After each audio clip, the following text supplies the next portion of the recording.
सारे गुंडे भारतीय जनता पार्टी में हैं। गुंडों के मुकदमे भी भारतीय जनता पार्टी वापस कर रही है। पूरे गुंडे भाजपा में है इस समय। पूरी तरीके से उत्तर प्रदेश में नंगा नाच कर रही है भारतीय जनता पार्टी। उन गुंडों से लोगों की दिन दहाड़े हत्या हो रही है, लूट हो रही है, जहरीली शराब माफियाओं से बिकवाई जा रही है। इस प्रदेश को तबाह कर दिया भारतीय जनता पार्टी। भारत समाचार सच का आईना दिखाता है और इसीलिए भारत समाचार की टीआरपी भी बढ़ी है। सही बात दिखाते हैं, इसीलिए उनके ऊपर छापा पड़ गया। मुलायम सिंह यादव इस देश के महान समाजवादी नेता हैं। 2017 से लेकर 2022 तक सबसे ज्यादा किसानों के साथ अन्याय हुआ है। 2022 का चुनाव जैसे जैसे नज़दीक आ रहा है, हर राजनीतिक पार्टी अपनी सरगर्मी तेज कर दी हैं और आज हमारे साथ एक ऐसी शख्सियत हैं जो समाजवादी पार्टी के पिलर कहे जाते हैं। समाजवादी पार्टी के प्रदेश अध्यक्ष नरेश उत्तम पटेल जी हैं। सर, सबसे पहले भारत समाचार में आपका स्वागत। भारत समाचार सच का आईना दिखाता है और इसीलिए भारत समाचार की टीआरपी भी बढ़ी है। जनता की सही बात दिखाते हैं, इसीलिए उनके ऊपर छापा पड़ गया, उनके दफ्तर में छापा। क्योंकि डेमोक्रेसी में, प्रजातंत्र में मीडिया, चैनल और प्रिंट मीडिया के भाई लोग जनता की बात सरकार को दिखाते हैं और सरकार की बात जनता को दिखाते हैं। और जब सच बात दिखाते हैं तो सरकार नाराज़ होती है, दमन करती है। इस बात की निंदा सबसे पहले मैं करता हूँ। जिन पत्रकारों के साथ या जिन अखबारों के साथ या जिन चैनल लोगों के साथ इस तरीके का दुर्व्यवहार हो रहा है, ये हमारे लिए सबसे बड़ा अविश्वास है। इस लोकतंत्र में इस तरीके की घिनौनी घटना होनी नहीं चाहिए।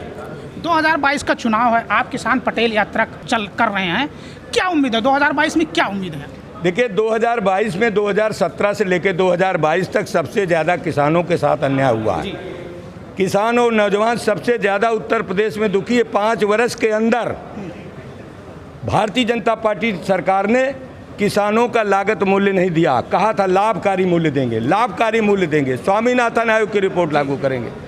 लेकिन 5 वर्ष के अंदर योगी मोदी जी की सरकार ने किसानों की कमर तोड़ दी। महंगाई से डीजल का दाम बढ़ाया, पेट्रोल का दाम बढ़ाया, खाद का दाम बढ़ाया, बिजली का दाम बढ़ाया, रसोई गैस का दाम बढ़ाया, पढ़ाई का दाम बढ़ाया, दवाई का दाम बढ़ाया, और लेकिन फसल का मूल्य नहीं बढ़ाया। और जो मिनिमम सपोर्ट प्राइस तय किया, जो 1975 रुपया गेहूं का समर्थन मूल्य भारत सरकार ने तय किया, वो किसानों को नहीं मिल रहा है। किसान यही तो चाहते हैं कि एमएसपी की गारंटी दे दे सरकार, हम आंदोलन वापस कर लेंगे। भारत सरकार के सामने याचना कर रहे हैं करोड़ों किसान जाड़ा गर्मी बरसात में बैठ के तुम सरकार हो, तुम एमएसपी की हमें गारंटी दे दो कि 1975 रुपये अगर आपने सपोर्ट प्राइस घोषित किया है तो वो तो दिलवाओ। आप अभी देखो, आज ही 25 रुपया फिर गैस सिलेंडर में बढ़ गया। रोज़ 25 रुपया सिलेंडर बढ़ रहा है। 350 का सिलेंडर भाजपा के ज़माने में लगभग 1000 का हो गया। तो महंगाई बढ़ा रहे हैं, लेकिन मजदूरों की न मजदूरी बढ़ा रहे हैं, न बेरोजगारों को रोजगार दे रहे हैं, न किसानों की फसल का मूल्य दे रहे हैं। सबकी आर्थिक स्थिति चौपट करके आत्महत्या करने पर मजबूर कर दिया है। इसीलिए प्रदेश का किसान नाराज है और इस किसान यात्रा को किसानों को, नौजवानों का भारी आशीर्वाद, भारी समर्थन मिल रहा है, जिसके लिए मैं बहुत धन्यवाद देता हूँ। अभी भाजपा के प्रदेश अध्यक्ष स्वतंत्र देव सिंह माननीय मुलायम सिंह से मिले, क्या उम्मीद लगाया जाता है? मुलायम सिंह कहें कि आप मेरे पार्टी में, सपा में शामिल हो जाए, इस पे क्या कहना है? देखिए, मुलायम सिंह यादव इस देश के महान समाजवादी नेता हैं। वो जानते हैं कि देश किस व्यवस्था से, किस विचारधारा से ठीक होगा, और हम लोगों को सिखाया है माननीय मुलायम सिंह यादव ने कि भारत के संविधान के अनुरूप काम करना होगा और भारत के संविधान में जो भी आपको सुविधा मिली है वो सुविधा मिलना चाहिए। भारतीय जनता पार्टी नहीं दे रही है, इसीलिए स्वतंत्र देव से कहा होगा कि तुम भी समाजवादी पार्टी में आओ, तुम गलत जगह हो।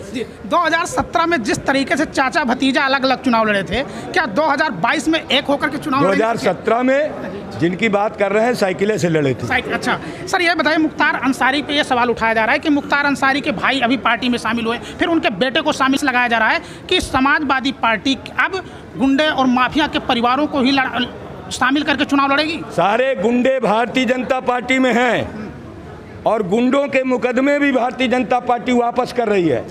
पूरे गुंडे भाजपा में है इस समय और पूरी तरीके से उत्तर प्रदेश में नंगा नाच कर रही है भारतीय जनता पार्टी। उन गुंडों से लोगों की दिन दहाड़े हत्या हो रही है, लूट हो रही है, जहरीली शराब माफियाओं से बिकवाई जा रही है। इस प्रदेश को तबाह कर दिया भारतीय जनता पार्टी ने। 2022 में छोटे छोटे जो पार्टियां हैं, क्या समाजवादी पार्टी में वो शामिल होकर के चुनाव लड़ेंगे कि अलग अलग हमारे नेता माननीय अखिलेश यादव समाजवादी पार्टी के राष्ट्रीय अध्यक्ष ने स्पष्ट कर दिया है कि बड़ी पार्टियों से गठबंधन का अनुभव ठीक नहीं है, इसलिए छोटे छोटे दलों को हम एडजस्ट करेंगे और मिलकर चुनाव लड़ेंगे, भाजपा को हटाएंगे। तो ये देख सकते हैं, ये थे समाजवादी पार्टी के उत्तर प्रदेश के प्रदेश अध्यक्ष नरेश उत्तम पटेल, जिसका साफ कहना है कि 2022 में छोटे छोटे पार्टियों को मिला करके और चुनाव लड़ेंगे और 2022 में सत्ता में आएंगे। और वहीं भाजपा पे कटाक्ष करते हुए उन्होंने कहा कि भाजपा सरकार गुंडों की सरकार है और इनके सरकार में महंगाई चरम सीमा पे है। मिथिलेश कुमार, भारत समाचार, बलरामपुर।